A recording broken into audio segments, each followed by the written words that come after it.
아이들이 어렸을 때 간혹가다 이렇게 심하게 야단을 칠 때가 있습니다. 평상시에는 이렇게 칭찬하고 격려하고 또 사랑하고 그러지만 무섭게 야단을 쳐야만 하는 그런 때가 있습니다. 이것은 그냥 두면 안 되겠다. 그냥 두면 아이들이 바르게 자라지 못하겠다 하는 판단이 섰을 때 부모님은 아주 무섭게 야단을 치는 것입니다. 미워해서 야단을 치는 게 아닙니다. 싫어서, 아이들이 싫어서 야단을 치고 징계하는 것이 매를 드는 것이 아니라는 것이죠.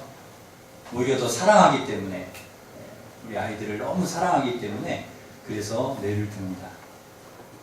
그러나 징계하고 이렇게 매를 드는 것은 결코 편하고 쉬운 일이 아닙니다. 특별히 내가 너무 사랑하고 축복했던 사람을 심판할 때, 그리고 매를 들 때 더욱 그렇습니다. 아마 솔로몬을 징계하시는 하나님의 마음이 아마 그랬을 것입니다. 마음이 아프기도 하고. 그러나 거룩하신 하나님은 아무리 자신이 사랑했던 사람이라 해도 하나님의 법을 무시하고 함부로 죄를 지으며 살아가는 사람을 결코 그냥 방치해 두시지 않습니다. 하나님이 사랑하는 사람이기에 더더욱 매서운 매를 드십니다. 영적으로 철이 든 사람이라고 하면, 영적으로 철이 든 자식이라면 자신을 무섭게 때리는 아버지의 눈에 보여있는 눈물을 볼 수 있어야 합니다. 왜 나에게 매를 드시는가를 볼 수 있어야 된다는 것이죠. 하나님은 솔로몬을 징계하기로 결심을 하셨습니다. 화려한 제국, 하나님이 주셨던 그 풍성한 은혜, 그리고 그 화려한 제국이 이제는 무너질 것이다 라고 하는 심판의 메시지를 솔로몬에게 하나님이 하셨습니다. 아무리 화려하고 웅장한 제국과 재산도 무너지는 데는 일순간입니다. 순식간에 무너집니다. 올라가기는 어려워도, 쌓기는 어려워도 그 쌓아놓은 것이 무너지는 것은 너무나 순식간에 무너지는 것이고, 그것이 우리의 인생이라는 것이죠. 요즘에 성완종 리스트가 메가톤급 태풍이 되어서 정치권을 강타하고 있습니다. 이 엄청난 태풍에 이완구 총리가 치명타를 입었고, 수많은 정치인들이 안 그런 척 미소를 짓지만 지금 웃는 게 아니죠. 겉으로는 웃지만 속으로는 지금 웃는 게 아닙니다. 아마 잠도 안 오고 밥을 먹어도 소화도 잘 안 될 사람들이 많을 것입니다. 이분들은 모두가 다 잘 나가던 분들입니다. 최고의 자리에 올라선 사람들, 누구도 건드리지 못할 그러한 정치적 입지가 굳건한 그러한 분들입니다. 그런데 일순간에 무너지는 것이죠. 이완구 총리나 성완종 경남기업 회장뿐만 아니라 더 많은 사람들이 쌓아놓았던 것이 무너지는 것을 경험을 합니다. 이 박태환도 여러분 보시면 아시겠지만 일순간에 무너지지 않습니까? 쌓아놓았던 것이 순식간에. 근데 왜 무너지는 것입니까? 마음을 지키지 못했기 때문입니다. 이 마음을 지킨다는 것이 참 어렵습니다. 정치인에게 참 많은 유혹이 옵니다. 가만히 있어도 수많은 기업에서 와서 돈을 주고 또 로비를 하는 것이죠. 이것을 거절하기가 참 어렵다는 것입니다. 이러한 상황에서 마음을 지킨다는 게 너무나 어렵다는 거죠.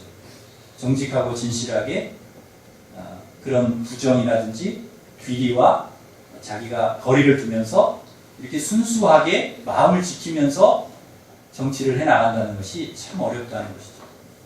운동선수에게도 유혹이 있습니다.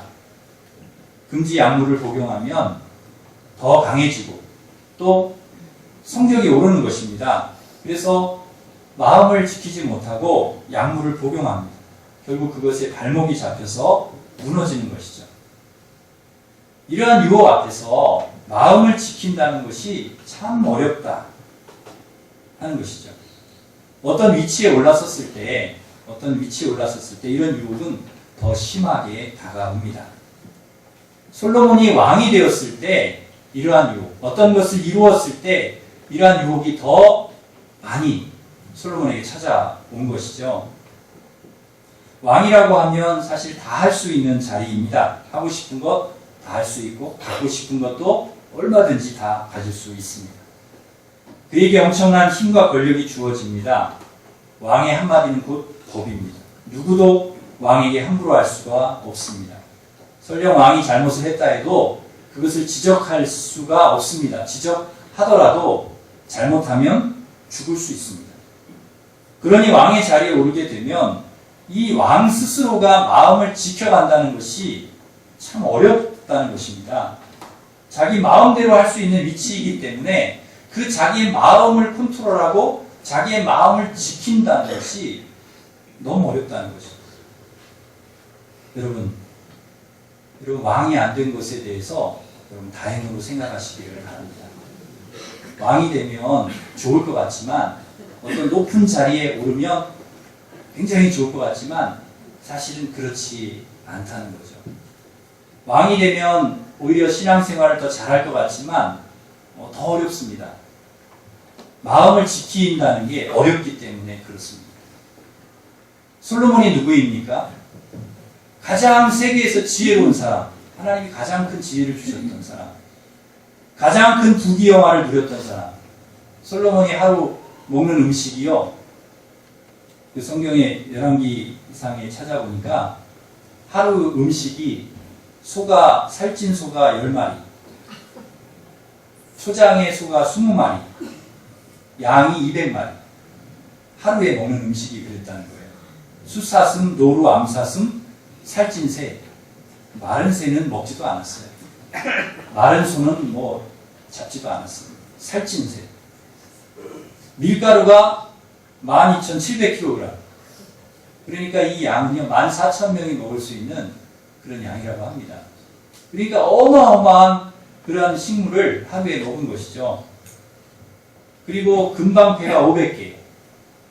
그리고 방패를 금으로 만들었습니다.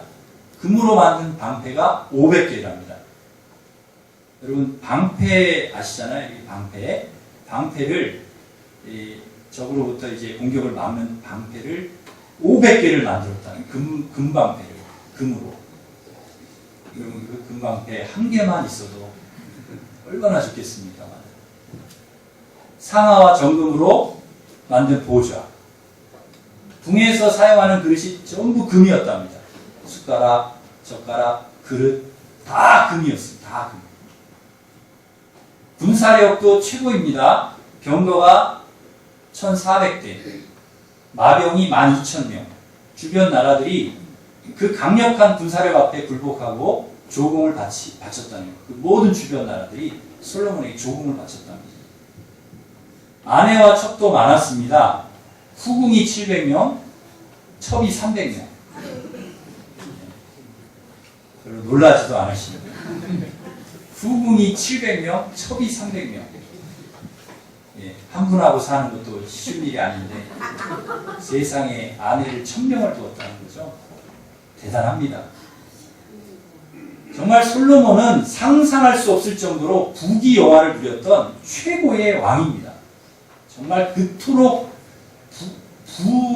부귀영화를 누릴 수 있을까 싶을 정도로 아주 그냥 굉장한 그런 부귀영화를 누렸던 것이죠. 그런데 이 부귀영화가 어디서 왔느냐? 하나님이 주셨다는 거죠. 하나님이 주신 부귀영화. 왜 하나님이 솔로몬에게 이러한 놀라운 지혜와 부귀영화를 그 나라를 그렇게 강성하게 만들어 주셨느냐? 하나님의 그 솔로몬의 마음이 하나님께 있었기 때문입니다. 솔로몬이 왕이 된 후에 제일 먼저 일천번제를 드립니다. 지혜를 달라고.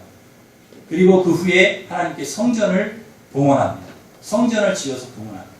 이게 무슨 말입니까? 그의 마음이 항상 어디에 있었다는 거예요? 하나님께 있었다는 거예요. 하나님이 계실 성전을 짓고 싶다. 하나님 나에게 이 백성 잘 다스릴 수 있도록 지혜를 달라는 것은 그의 마음이 항상 하나님에게 있었다는 것입니다. 하나님이 무엇을 보고 솔로몬을 기뻐하셨습니까? 그의 마음이 하나님께 향하여 있었기 때문에. 내가 너에게 뭘 줄까? 하나님 지혜 주십시오. 전 부귀영화 필요 없습니다. 하나님 백성 잘 다스리게 지혜 주십시오. 이걸 좋게 보셨다는, 그 마음을 좋게 보셨다는. 그러면서 하나님께서 뭐라고 말씀하시는가 하면 내 앞에서도 너와 같은 자가 없었거니와 내 뒤에서도 너와 같은 자가 없으리라. 그러니까 너 같은 사람이 너 전에도 없고 너 후에도 없고 너가 유일하다. 너가 최고다. 네가. 내가 너를 최고의 왕으로 만들어주겠다. 그 말이죠. 그리고 하나님께서 말씀하신 대로 솔로몬이 정말 그런 축복을 받았습니다. 최고가 되겠고. 자기가 똑똑해서 그렇게 된 게 아닙니다. 자기가 통치를 잘해서 그 나라가 부강해진 것이 아닙니다. 그의 마음이 누구에게 있었어요? 하나님에게 있었기 때문에.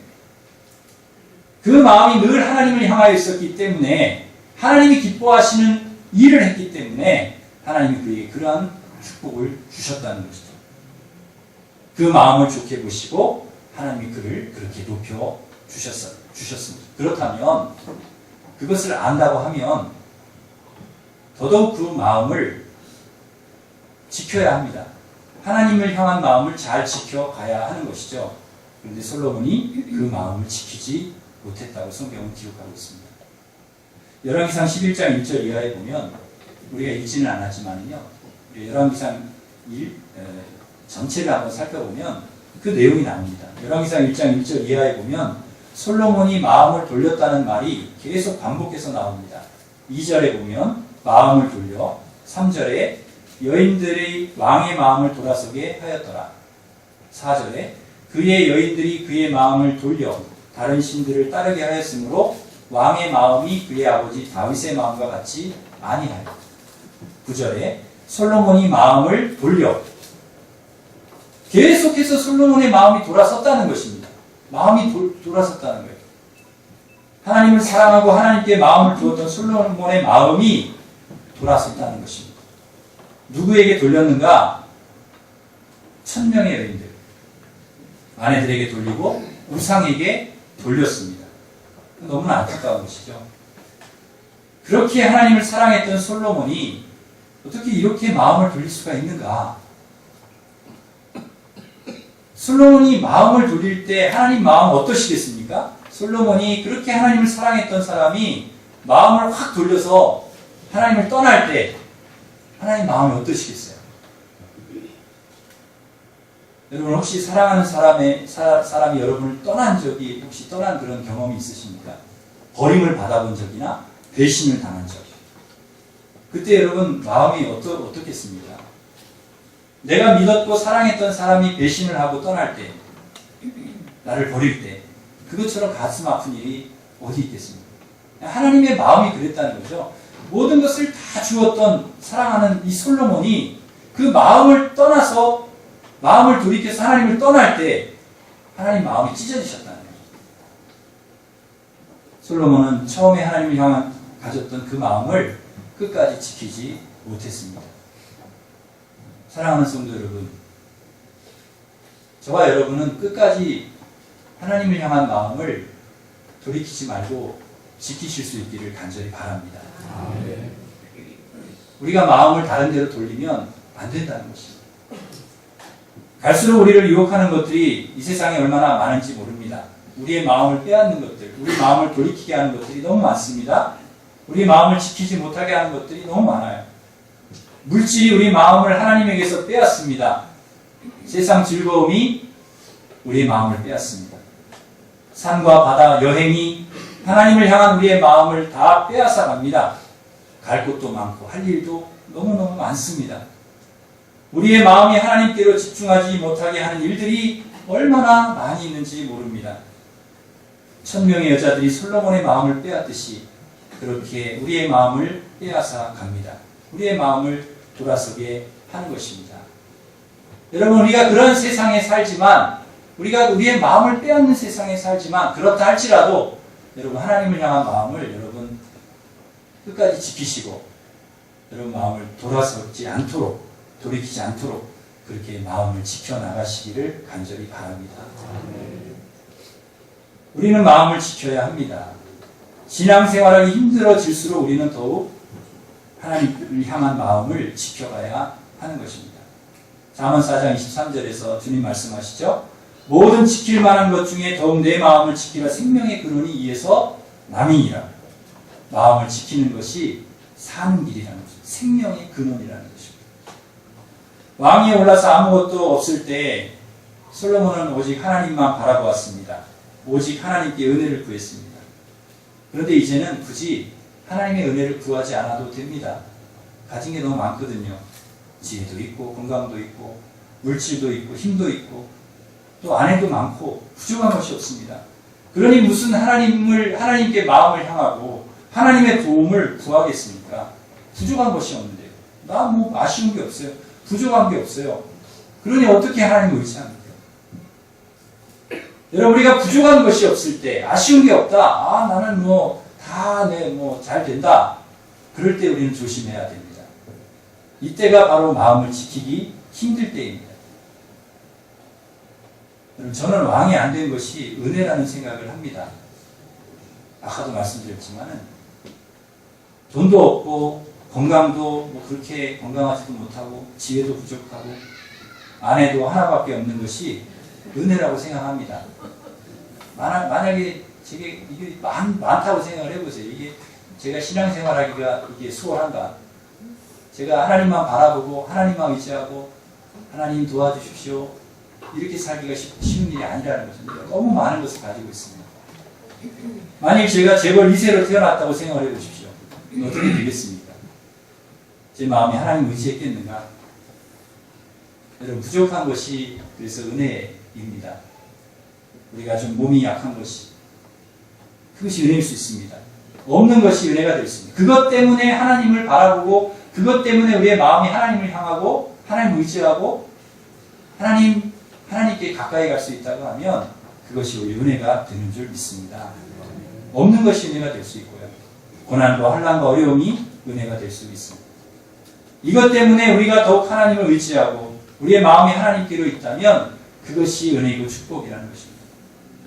그러나 반대로 생각을 해보면 정말 부족함 없는데도 불구하고 돈도 많고 건강하고 하는 일 다 잘 되고 자녀들도 잘 되고 그럼에도 불구하고 그 마음을 지키면서 그 마음이 변하지 않고 여전히 하나님을 의지하고 하나님께 마음을 두고 있다면 그 사람은 정말 참 신앙입니다. 정말 좋은 신앙입니다. 정말 멋진 신앙, 다윗과 같은 사람입니다. 저와 여러분이 이렇게 되기를 간절히 바랍니다. 어떠한 형편에 있든지 어려운 환경이든지 그렇지 않든지 간에 여전히 거기에 상관없이 우리의 마음이 하나님을 향하고 마음을 지킬 수 있다면 그 사람이 정말 그리스도인이라는 것이죠. 하나님이 주신 축복 속에서도 여전히 하나님께 마음을 두고 하나님을 바라보고 어려움과 환난과 고난이 온다 할지라도 그 속에서 여전히 하나님을 바라보고 의지한다면 그 사람이 참 신앙이 참 그리스도입니다. 솔로몬이 하나님께 마음을 향하지 않고 마음을 돌리니까 하나님께서 몇 차례 경고하셨습니다. 하나님이 너 그러면 안 된다. 나한테 다시 돌아와야 된다. 경고하실 때 그때 정신을 차리고 회개를 해야 합니다. 주님이 경고하시는데도 회개하지 않으면 그 다음에 하나님께서 징계의 칼을 뽑으십니다. 그 아버지 다윗도 죄를 지었습니다. 밧세바와 간음을 하고 우리아를 죽이는 그러한 무서운 죄를 지었습니다. 그러자 하나님께서 나단을 보내서 심하게 경고하셨습니다. 너 질책을 하셨죠. 그때 다윗이 피를 토하면서 하나님께 회개했습니다. 하나님이 용서해 주셨고 하나님 회개한 다윗을 끝까지 지켜주셨습니다. 그 후손에게서 왕위가 끊어지지 않게 해주셨다는 거죠. 우리 모두는 약한 인간이기 때문에 누구든지 죄를 안 짓고 우리가 살아갈 수가 없습니다. 그러나 죄를 지었을 때 그 죄를 인정하고 진정으로 돌이켜 회개하는 사람, 그 사람은 많지 않다는 것입니다. 그래서 하나님은 다윗을 어여삐 보신 것입니다. 열왕기상 11장 4절에 보면 이렇게 말씀합니다. 왕의 마음이 그 붙인 다윗의 마음과 같이 아니하여 그 하나님 여호와 앞에서 온전치 못하였다. 하나님 모시기에 온전한 마음이 무엇입니까? 그것은 큰 허물이 있을지라도 진실하고 겸손하게 하나님 앞에 회개하는 마음입니다. 그 겸손한 회개가 하나님의 용서와 축복을 받아내는 것입니다. 그런 온전한 마음을 여러분 평생 갖고 그렇게 살아가시기를 바랍니다. 솔로몬이 마음을 돌이키고 회개하지 않자 하나님의 징계와 심판이 시작되었습니다. 하나님은 에돔 사람 하닷과 엘리야의 아들 르손을 일으켜서 솔로몬의 대적이 되게 하셨습니다. 자기들이 일어나는 것이 아니라 하나님이 일으키셔서 대적이 되게 하셨다는 거예요. 이것이 하나님의 징계입니다. 하닷도 그렇고 르손도 그렇고 사실 다윗에게는 아무것도 아닙니다. 힘 한 번 제대로 못 썼던 사람들, 다윗 솔로몬 앞에서는 벌벌 떨던 사람들입니다. 살기 위해서 도망쳤던 사람들, 그런 사람들이 일어나서 이제는 솔로몬의 대적자가 된 것입니다. 다윗 당시에는 하나님이 힘 못 쓰게 이들을 꽉 눌러놓으셨는데 솔로몬의 마음이 변질이 되고 하나님 말씀에서 떠나니까 하나님이 이렇게 다 눌러놓았던 대적들, 다 너희들 힘 못 쓰게 해놨던 그 대적들을 그 손을 거두신 거예요. 그러니까 슬슬 고개를 들고 세력을 모아서 솔로몬의 대적자가 된 것입니다. 하나님께 마음을 두고 말씀대로 살 때에는 하나님이 알아서 눌러주시고 도와주셔서 그 신경 쓰지 않아도 되었는데 하나님 마음을 돌이켜서 하나님 말씀에서 떠나니까 심각한 문제가 되기 시작하는 것입니다. 전부 다 솔로몬이 신경을 써야 되고 신경을 써도 안 되고 여기저기 구멍이 막 뚫리고요. 어려움이 오고 감당이 안 되는 것입니다. 그동안에는 평안할 때 어려움이 없을 때에는 이것이 하나님이 해주신 거구나 몰랐었는데 막상 마음을 돌이켜서 어려움이 닥치니까 이게 다 하나님이 해주셨다라는 것을 이게 몰랐다가 이렇게 알게 되는 것이죠. 사랑하는 성도 여러분, 혹시 우리가 평안과 안녕을 누리고 있다면 이것이 하나님께서 주신 은혜라고 하는 것을 여러분 꼭 기억하시기를 바랍니다. 우리에게 이 구멍이 뚫려서 계속해서 어려움이 오고 고통이 오는 상황을 하나님께서 막아주시는 것은 우리가 하나님을 향해서 마음을 향하고 지키고 살아왔기 때문에 하나님께서 그런 은혜를 주셨다는 것이죠. 우리가 마음을 지켜서 여전히 하나님을 향하여 믿음으로 살아간다면 우리는 쉽게 무너지지 않을 것입니다. 하나님께서 약속해 주신 대로 축복이 길도록 우리와 우리 자손들에게까지 이 축복이 이어질 수 있도록 하나님께서 도와주실 줄 믿습니다. 좋은 상황이든지 어려운 상황이든지 간에 어떤 상황에서도 마음을 지키셔서 하나님을 사랑하고 혹시라도 잘못했을 때 회개하고 온전한 마음으로 하나님이 주신 축복을 누리며 살아가는 주의 종들 되시기를 주님의 이름으로 축원합니다. 기도하겠습니다. 하나님 아버지, 솔로몬이 마음을 돌이켜서 그 마음을 지키지 못하고 떠났을 때 그에게 대적들이 일어나고 하나님의 징계로 대적들을 일으키시고 또 그를 징계하시고 심판하시는 그런 모습을 오늘 말씀을 통해 보면서 우리가 교훈을 얻고 우리가 어떻게 살아가야 될지를 깨닫게 해주셔서 감사를 드립니다. 우리가 솔로몬처럼 그 처음에 정말 하나님을 사랑하고 지혜를 구하고 성전을 하나님 앞에 봉헌하며 늘 주님과 동행하며 마음을 주님께 두고 살았던 그 솔로몬이 너무나 왕으로서 좋은 위치에 있고 부귀영화를 누리면서 마음 변질이 되어서 여자에게 마음을 다 빼앗기고 세상에 다 빼앗기고 그 마음이 떠남으로 그가 정말 하나님의 징계를 받고 그의 나라가 두 쪽으로 갈라지고 하는 어려움을 겪은 것을 보면서 우리도 교훈으로 삼고 우리의 마음을 끝까지 하나님 지키게 하여 주시고 하나님을 향하게 하여 주시고 주님을 떠나지 않는 신앙인들이 될 수 있도록 주님 도와 주시옵소서. 우리가 건강한 것은 그래도 우리가 평안하고 또 여기까지 이렇게 온 것은 하나님이 지켜주신 것이라는 것을, 하나님이 베푸신 은혜라고 하는 것을 우리가 잊지 않게 하여 주시고, 교만하지 않게 하여 주시고, 자만하지 않게 하여 주시고, 우리가 어렵더라도 힘들더라도 하나님 바라보고, 또 좋은 상황 또 있다 할지라도 교만하지 않고 오직 하나님 바라보고 우리가 믿음으로 살아갈 수 있도록 주님 도와주시옵소서. 그래서 앞으로도, 지금까지도 하나님 우리에게 은혜를 주셨지만 앞으로도 하나님 우리에게 큰 은혜를 주실 줄 믿습니다. 오직 주님을 바라보고 의지하고 마음을 지키고 믿음으로 살아가는 자들에게 하나님이 주실 은혜를 우리가 기대하며, 또 앞으로 주님 그 하나님 주실 축복을 누리며 복되게 살아가는 하나님의 거룩한 백성들 되게 하여 주시옵소서. 다윗처럼 끝까지 마음을 지키며 하나님 의지하고 사랑하고 믿음으로 살아가는 주의 종들 되게 하실 줄 믿사옵고 예수님의 이름으로 기도하옵나이다. 아멘.